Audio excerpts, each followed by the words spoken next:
চিকিৎসক মৃত ঘোষণা করে দিয়েছিলেন, কিন্তু তারপর অ্যাম্বুলেন্স টেকনিশিয়ানের চেষ্টায় প্রাণে বেঁচে গেল 14 বছরের কিশোরী। কাঁথির ঘটনা।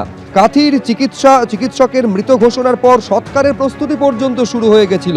আইসিইউ অ্যাম্বুলেন্স টেকনিশিয়ানের তৎপরতায় বাঁচল প্রাণ। মৃত্যুর মুখ থেকে ফিরে এলো 14 বছরের কিশোরী। পারিবারিক অশান্তির জেরে বিষ খেয়ে আত্মহত্যার চেষ্টা করে কিশোরী। একাধিক হাসপাতালে ঘুরে তমলুকের বেসরকারি নার্সিংহোমে ভর্তি করা হয় কিশোরীকে। বেঁচে আছে কিশোরী বুঝতে পারেন অ্যাম্বুলেন্স টেকনিশিয়ান রবীন্দ্রনাথ মণ্ডল। লিখিত অভিযোগ পেলে তদন্ত হবে বলে জানিয়েছেন হাসপাতাল সুপার। হয়েছিল, মা একটু বকাবকি করেছিল। হ্যাঁ, তো মায়ের ওষুধটা, ঘুমের ওষুধটা খেয়ে নিয়েছিল। 4টে ওষুধ খেয়ে নিয়েছিল। পড়ে নিয়ে যাওয়ার পরে মাইনাতে ভর্তি হয়েছিল। ভর্তি হওয়ার পরে সঙ্গে সঙ্গে মাইনা বললো হবে না, রেফার করে দিল দারোয়ায়। দারোয়ায় ভর্তি ছিল দুদিন ভর্তি করে দারোয়া বললো এখানে হবে না, অন্য জায়গায় নিয়ে যাও। তো অন্য জায়গায় নিয়ে যাওয়ার সঙ্গে সঙ্গে অন্য জায়গায় বললো হবে না। তবে ওখান থেকে কাঁথি নিয়ে এসেছিলাম। কাঁথির ডাক্তারও বললো বিষয় জানা, ও বললো পেশেন্ট নেই। তো বাড়ি নিয়ে চলে যাচ্ছিলাম। নিয়ে যাওয়ার পরে ওই রবি টেকনিশিয়ান বললো রোগীটা এখনও বেঁচে আছে, তুমি প্লিজ দারুয়া নিয়ে চলো, যদি বেঁচে যায়। তারই জন্য আজকে আমার বোনটা বেঁচে যাচ্ছে। একটা যেহেতু বিষ খাওয়া পেশেন্ট ছিল, বিষ খাওয়া পেশেন্ট বা সাপ মারা পেশেন্ট আমরা সবসময় সরকারি হসপিটালে চিকিৎসা বেটার মানে করা হয়, যেহেতু একটা পুলিশ কেসের অভিযোগ থাকে। ঠিক আছে, তো আমরা পেশেন্টকে সঙ্গে সঙ্গে বললাম যে একটা সরকারি হাসপাতাল বা বড় জায়গায় কোথাও নিয়ে যেতে হবে। আর পেশেন্ট কাঁথি থেকে কোথাও থেকে রেফার হয়ে এসেছিল, তো ওখানেও লেখা ছিল যে refer to Tamluk government medical college and hospital.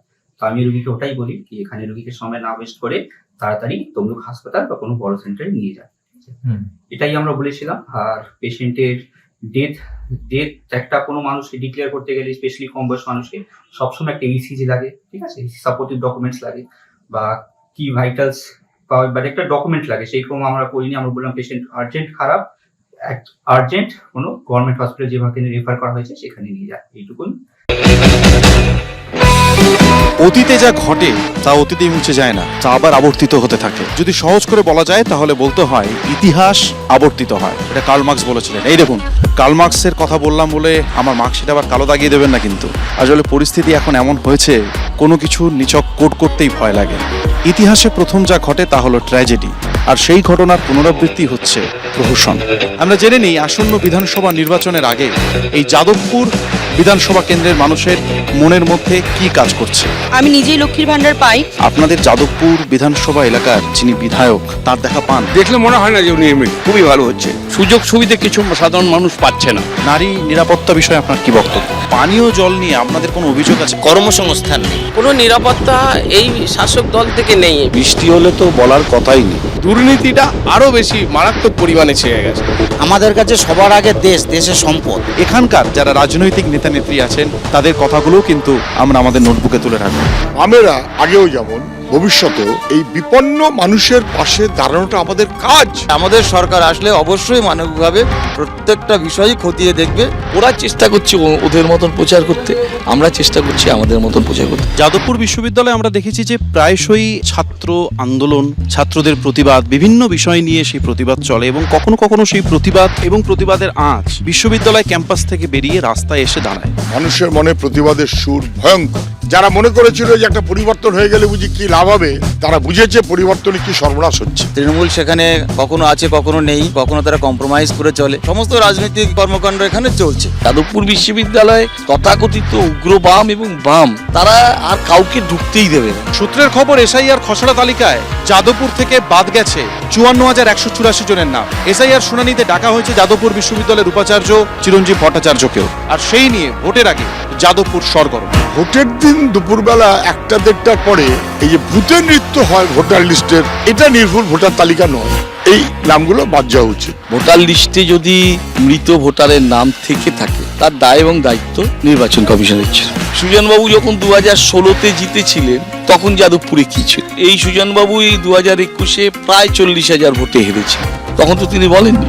এখানে বামফ্রন্টকে পিছনে রেখে আমরা দ্বিতীয় স্থান অর্জন করেছি এবং আমাদের থেকে তৃণমূলের ব্যবধান মাত্র 17,500 ভোটের। এই এসআইআর প্রক্রিয়াতে তুমুল তর্ক বিতর্ক চলেছে বিভিন্ন রাজনৈতিক মহলে। ইচ্ছাকৃতভাবে মানুষকে হেনস্থা করে ভোটার লিস্ট থেকে বাদ দেবার যে চেষ্টা নির্বাচন কমিশন করছে বকালমে বিজেপি, সেটা বিপজ্জনক। ফলস ভোটটা বন্ধ হলো, সুতরাং আমাদের জয়ের পথ এখানে একেবারে সুগম। আমরাও তো চাই যে ভোটের লিস্টটা সেটা সুচারুভাবে হওয়া দরকার। 2024 সালে সমীক্ষা বলছে পর্যটন থেকে ভারতবর্ষে ব্যবসা হয়েছে প্রায় $22 মিলিয়ন।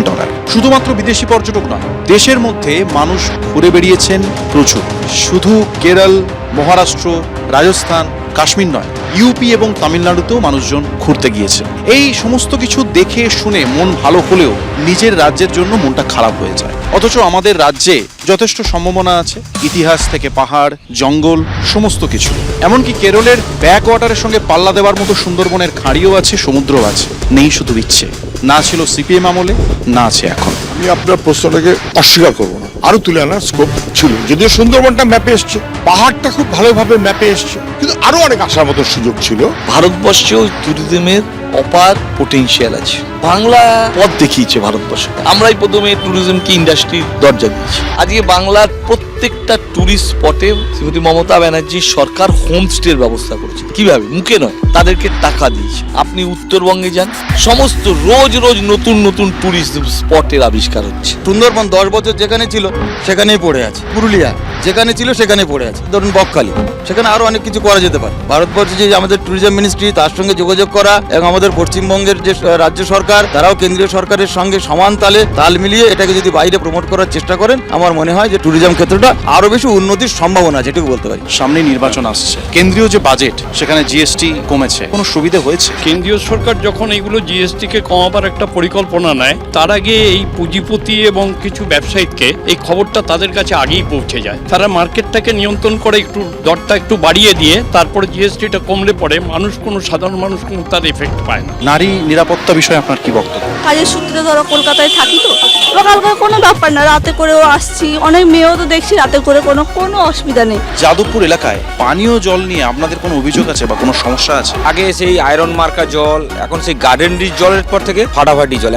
এখন জলের যে জল আগে কি হতো, আগে হট করে জল শেষ হয়ে যেত, এখন সেই সমস্যাটাও নেই। ইল্লিগাল বাড়ি হয়ে যাচ্ছে, 2 তলা হওয়ার জায়গায় সেখানে 3 তলা 4 তলা করে হয়ে যাচ্ছে। জল কমে যাচ্ছে, জল মানুষ পাচ্ছে না, আর জল কিনে খেতে হচ্ছে। জনগণের বার্তা যাবে কতদূর, নির্বাচনের আগে ভাবছে যাদবপুর।